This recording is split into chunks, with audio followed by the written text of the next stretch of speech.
ท่านผู้ชมรายงานข่าวด่วนในตอนแรงของวันที่22มีนา2022นี้ได้เกิดเหตุการณ์พายุฝนฟ้าคะนองอย่างหุนแรงพอมีหมักเห็บขนาดใหญ่ตกลงมาอย่างหนักในเขตนครหลวงเวียงจันทน์โดยเฉพาะแมนยูเขตเมืองสีโคตตะบองและเมืองนาไซทองเสื่องแห้งกระทบจากหมักเห็บที่มีขนาดใหญ่ผิดปกติได้สร้างความเสียหายให้แก่หลังคาเฮือนศาลและพาหนะของประชาชนเป็นจำนวนหลายตามภาพที่ปรากฏให้เห็นหมักเห็บบางหน่วยมีขนาดใหญ่เท่ากับหน่วยไข่หรือใหญ่กว่านั้น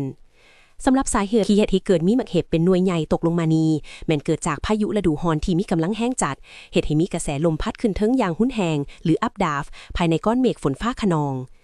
กระแสลมนี้ได้พัดเอาหยาดน้ำฝนขึ้นไปสู่สั้นบรรยากาศที่หนาวจัดจนกลายเป็นน้ำแข็งและเกิดการหมุนเวียนพอกตัวให้ใหญ่ขึ้นเรื่อยๆเมื่อมีน้ำหนักมหาศาลเกินกว่าที่ลมจะอุ้มไว้ใดมันจึงตกลงมาสู่พื้นดินกลายเป็นหมักเห็บขนาดใหญ่ดังที่พวกเขาได้เห็นปัจจุบันภาคส่วนที่เกี่ยวข้องกำลังเล็งสำรวจความเสียหายตัวจริงพร้อมทั้งแจ้งเตือนให้ประชาชนทุกท่านจงมีสติระวังตัวและติดตามสภาพอากาศอย่างใกล้ชิดในระยะนี้ขอบใจที่ติดตามรับชมอีพ่ออีแม่เอ้ยสดๆฮอนๆมักเห็บตกอยู่เวียงจันทน์จะเบิ่งรถข่อยแตกมุนเบิดเลยโอ้แต่ตกใจเฮ้ย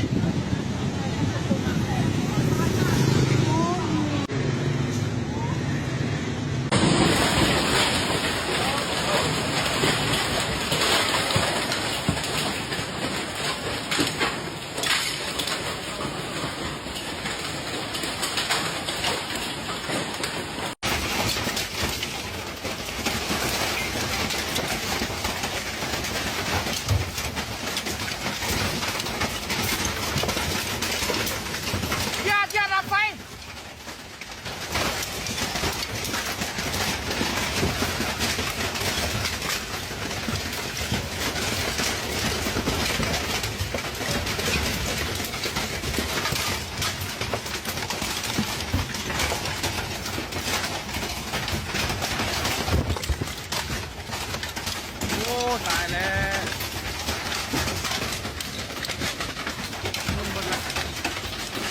เบิร์ด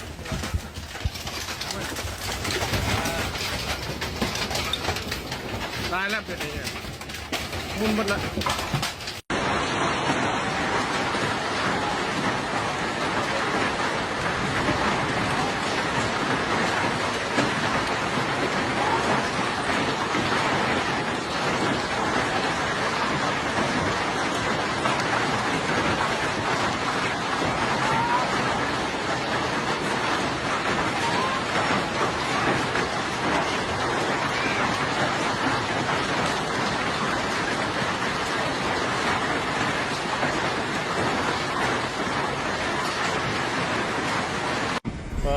คุณน่ะเบิ่งช่วยกันรู้จักสว่างผู้เรือยังเลยมุนเบิดมึงเห็บตกคุณน่ะตายไม่อย่างคือเป็นอย่างสิโทรหาใครแม่อยู่ดงดกดูบ่เป็นอย่างวะจัดสว่างอันนี้เวียงคำจัดสว่างคุณน่ะบ้านรถกระแตกเบิดไม่รู้โอ้ยสิไปเหลือมันเป็นหลังคาดิตายนี่อย่างคือเป็นอย่างสิคุณน่ะ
สุดเจ้า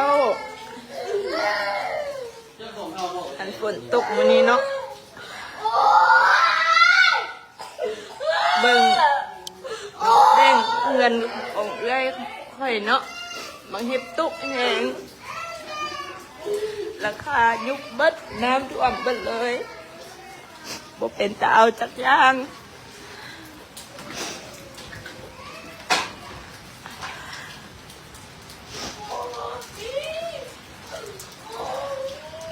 อันนี้มันอยู่หนองแตงหมดเลยหลังคาเฮือน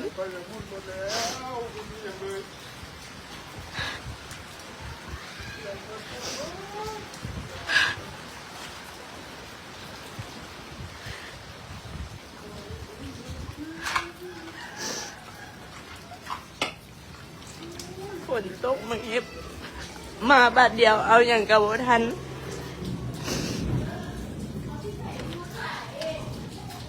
เบิ่ง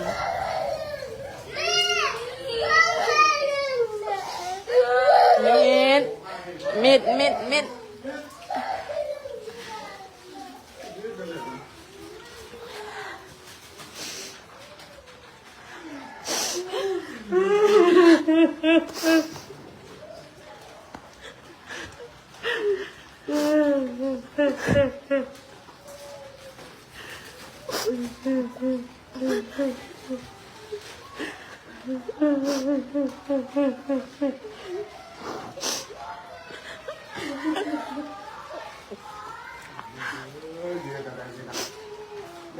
กลางมืดเนี่ยมีรถหลังพาอยู่เลยเรียบ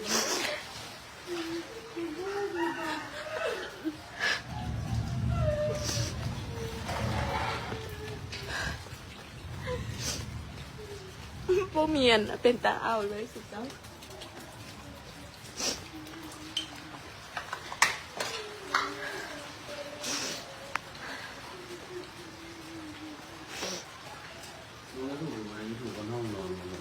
อันนั้นกับ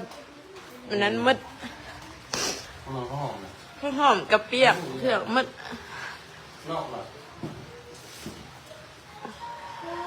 หมดเลยเงินกูได้เป็นแล้วสุดเจ้าเอ้ยโอ้ย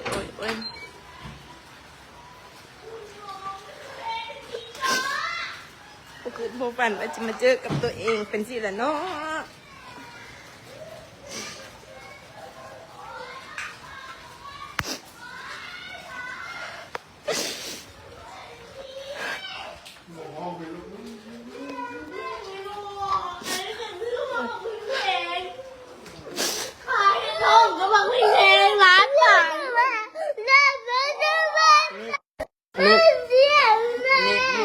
แพงมิดสาวลูกมิดคุณน่ะเบิ่งช่วยกันรู้จักสว่างผู้เหลือยังเลยมุ่นเบิดมึงเห็บตกคุณน่ะตายไม่อย่างคือเป็นอย่างสิโทรหาใครแม่อยู่ดงดกดูบ่เป็นอย่างวะจัดสว่างอันนี้เวียงคำจัดสว่างไอ้โก้รถบ้ารถงานรถกระแตกเบิดไม่รู้โอ้ยสิไปเหลือมันเป็นหลังคาอันนี้ตายนี่อย่างคือเป็นอย่างสิคุณน่ะรถไฟสุดจังคุณน่ะหลังคาหอบโบดเบิดหลังคาโบดเบิดคุณข้างล่างส่วนบางเฮ็บคุณน่ะเสียหายอย่างหนักโอ้ไข่ฟ้าบนเม็ดตากคุณน่ะ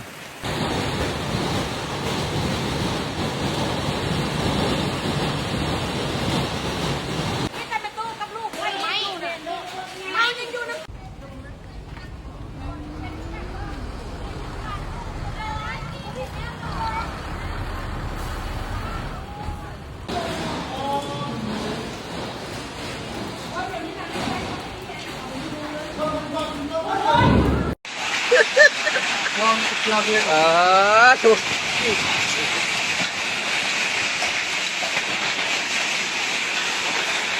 กิดมาก็เคยเห็นดีเด้อพี่น้องเลย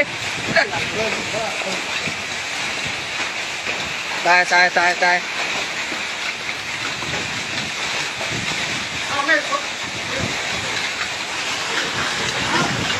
อันนี้ฟักนี้3หลังฟักนี้นำแล้วก็ฟักนี้นำเสียหายหมดทุกอย่างเลยตอนนี้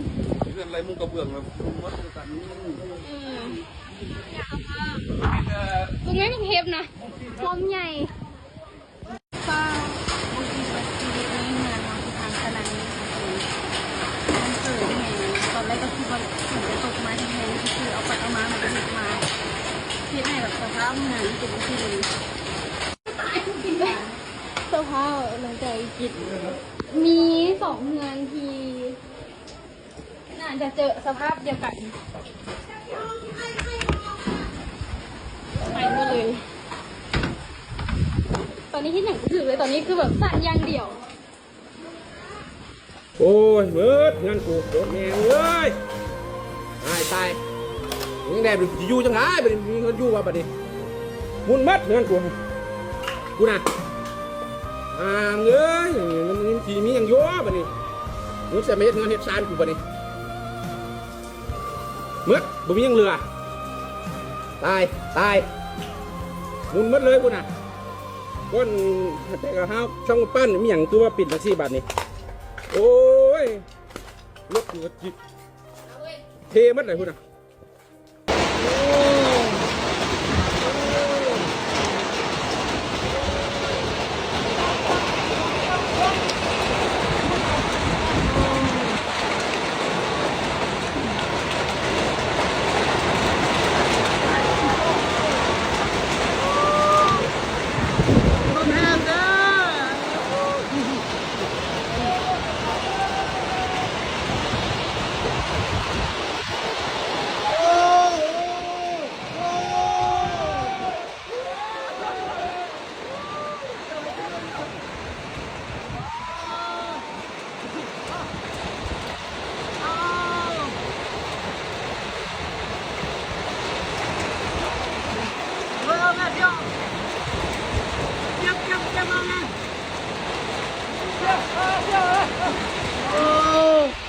มื้อนี้ข่าวบดีปันใดมาถ่ายงานดองอยู่แถวพลสว่างมาทางตัดมูลนี่นะพังเมิดงานนะพลตกแล้วก็มังเฮ็ดลงซ้ำกำปั้นเลยรู้ไหมงานดองนี่จากที่ก็จะจัดงามเมื่อกี้นะเละเมิดจัดบ่ได้แล้วตอนนี้นะเอาบ่ได้แล้วแล้วหลังคาเฮือนของไทยบ้านนี่ก็ลุมืดเลยมึงไหมหลังคาเป็นจังสีเลยหลังคาตัวนั้นไม่หลังคาหลังคาเฮือนจัดงานดอมเมื่อกี้ฮะนะ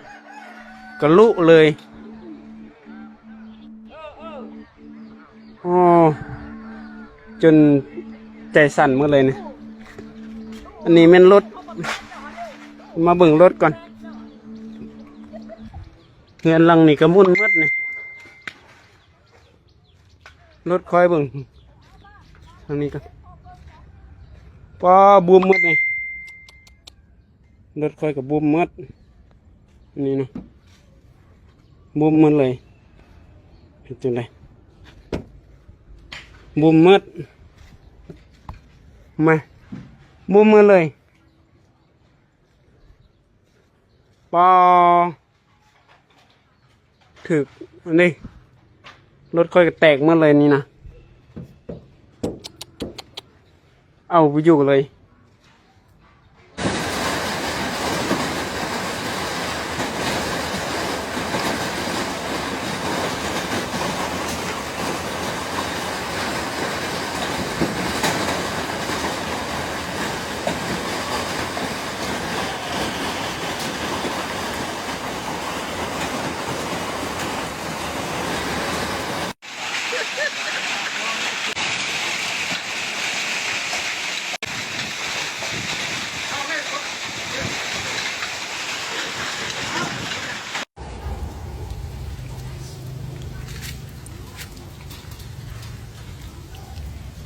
บ่เหลือสิ้นดีเลยมาบาทเดียว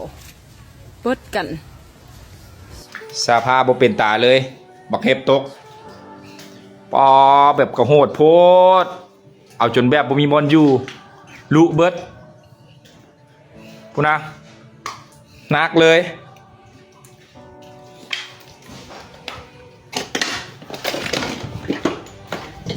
พูนะ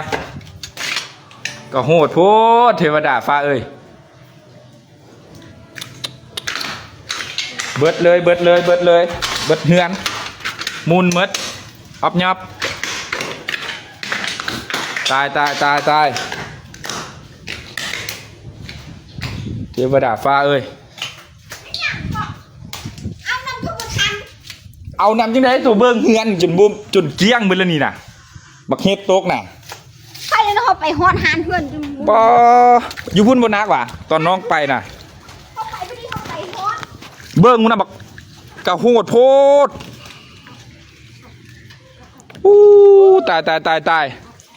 ป้าทุกคนขออนุญาตเจ้าของคลิปเด้อเอ้ยไปเอาคลิปเพิ่นมาลงต่อมาเฮ็บตกปีนี้นะจังแม่นอยู่นครหลวงเวียงจันทน์ของพวกเฮาเองบ้านเฮือนน่ะก็คือหลังคาอหย่างนี้เป็นรูปเป็นแบบนี้หมดเลยทุกคนเบิ่งปีนี้มักเฮ็บตกน้ำเม็ดใหญ่แท้ใหญ่ว่าทุกคนทั้งเฮือนทั้งรถทั้งอย่างคือเสียหายกันไปหมดแสดงความเสียใจกับทุกคนเด้อปีนี้บ้านเมืองเฮาจะแม่นมีแต่แนวเนาะตอนนี้ก็มีปัญหาเรื่องน้ำมันก็ยังบ่พอยังมาเป็นแบบนี้ใส่เฮือนประชาชนนี่โอ้ยจังใดก็สู้ๆเด้อไปที่ถึกวิกฤตตัวนี้นะมื้อนี้เอ้ยไปแถวท่างอนเนาะก็คือฝนตกแห้งแห้งก็ยังว่ามื้อนี้ก็คิดว่าอากาศร้อนแล้วมันฝนตกติแต่ว่าก็บ่คิดว่าในเมืองมันจะปานนี้ขออนุญาตเจ้าของคลิปหลายๆเด้อที่เอามาลงต่อเหตุการณ์นี้บ่แม่น AI บ่แม่นหยังเด้อทุกคนหลังคาบ้านแต่ละเรือนน่ะมึงแม่จนว่าลุบจนเป็นแบบนี้ภัยธรรมชาติที่บ่มีไผคาดคิดเนาะว่าจะปานนี้หันนะเรือนซานบ้านซองเนาะบางคนตั้งใจสร้างตั้งใจสร้างเนาะแล้วมาเป็นแบบนี้แล้วใดก็สู้ๆเด้อขอให้ผ่านวิกฤตนี้ไปนำกันปกติมาเฮ็บตกอยู่เสียงขวางบ่เคยปาน